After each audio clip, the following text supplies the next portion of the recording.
fondement de la vie sur Terre.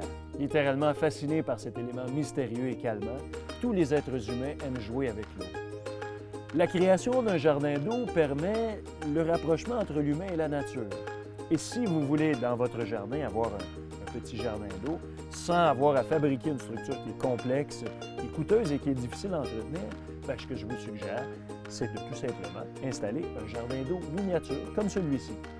Un jardin d'eau miniature fait assurément craquer bien du monde. Il s'agit en fait d'un pot hermétique rempli d'eau dans lequel on dispose des végétaux aquatiques. Ce genre de jardin d'eau miniature peut être disposé sur une terrasse ou encore sur un patio.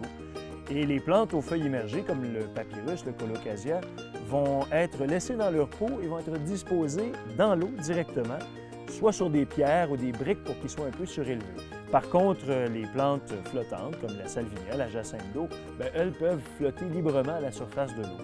Pour éviter que les grandes plantes aquatiques soient couchées par les vents, il suffit de lester les pots dans lesquels ils sont plantés avec quelques pierres.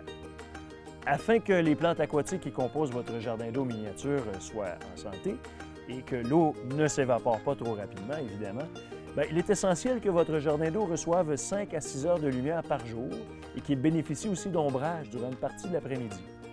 En plaçant votre jardin d'eau à une certaine distance des arbres, vous obtiendrez ces conditions tout en évitant d'avoir à y rajouter de l'eau constamment et évidemment d'y retrouver des feuilles et des fruits.